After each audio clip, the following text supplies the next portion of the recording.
Hey there, I'm Raamon Newman, founder and CEO of New Mavericks, and in this video I want to talk about betrayal. Yes, not a great word, not a great experience for anyone, either personally or professionally. Obviously, it's not a fun thing to have to deal with, not an especially exciting thing to deal with, although it does cause a lot of drama, which creates excitement.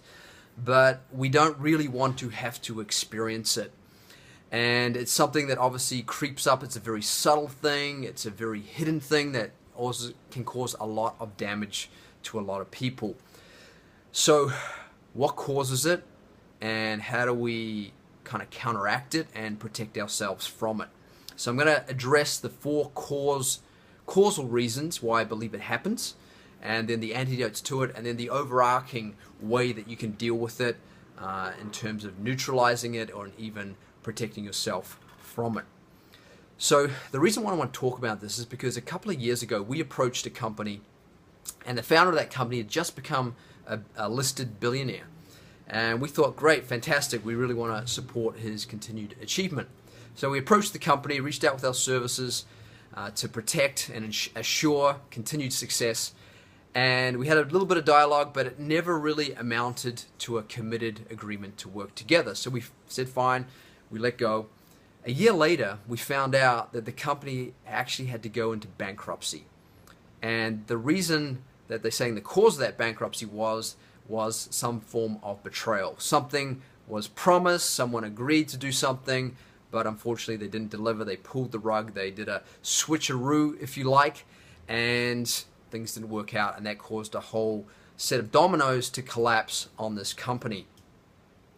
So here's the four reasons why this could have happened, and then I'll deal with the four ways that you can counteract it. So first of all, the first two type of causes I believe are what we call self-betrayal, that we've inflicted this on ourselves.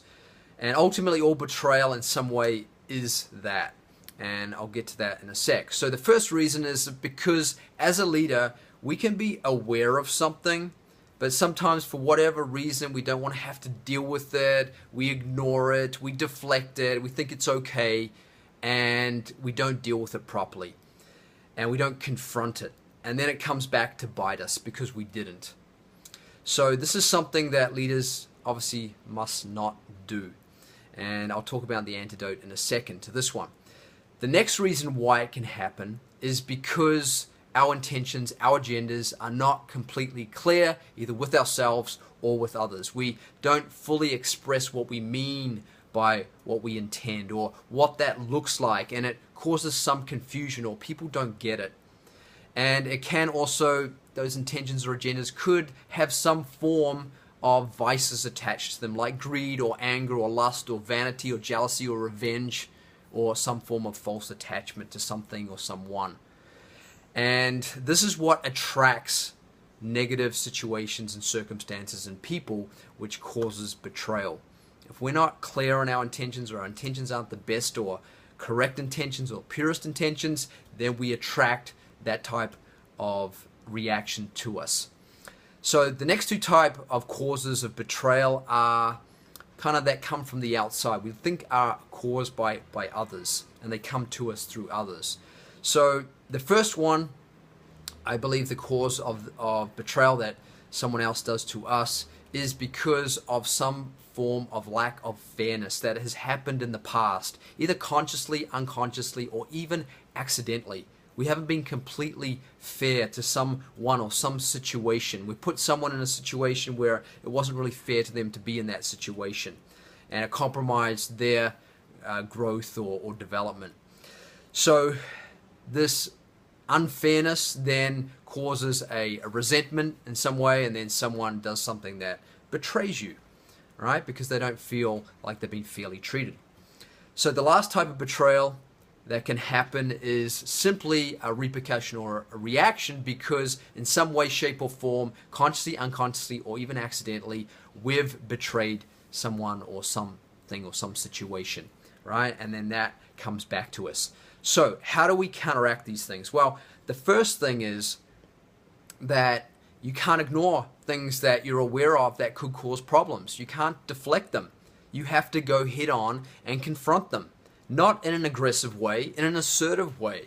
In a way that it purifies the situation and brings out resolution. So have the mindset that confrontation leads to resolution.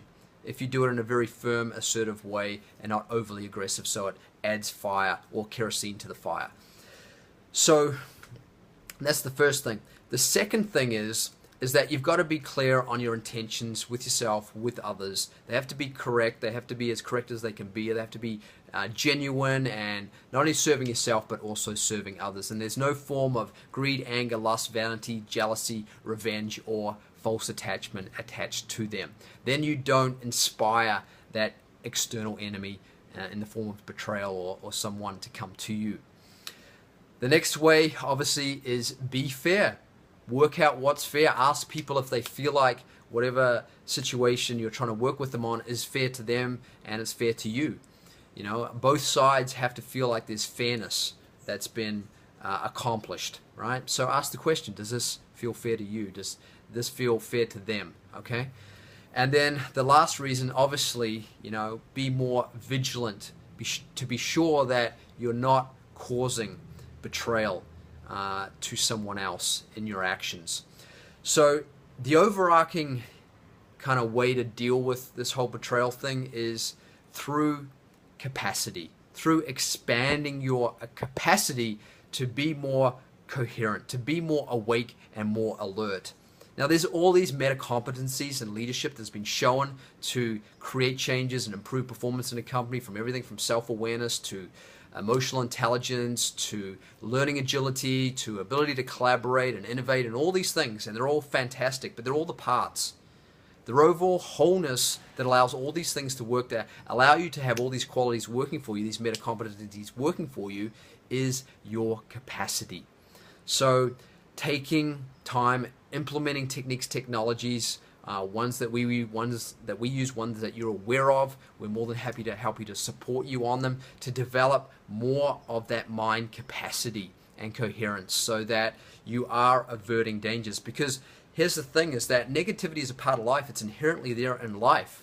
But it's not there to destroy you. It's there to give you a signal that you need to be on a more aligned path, right? And so that's why negativity is there. So as we're becoming more coherent and we have more capacity, then that things that we're not aware of or are hidden or incoherent cannot touch us. And we're less likely to experience things like betrayal. So this is the most important resource that leaders can focus on, is developing the capacity of their minds and their people's minds. And then there's less chances of these negative things like betrayal happening. So look forward to your comments and any questions, your experiences on this particular matter of betrayal.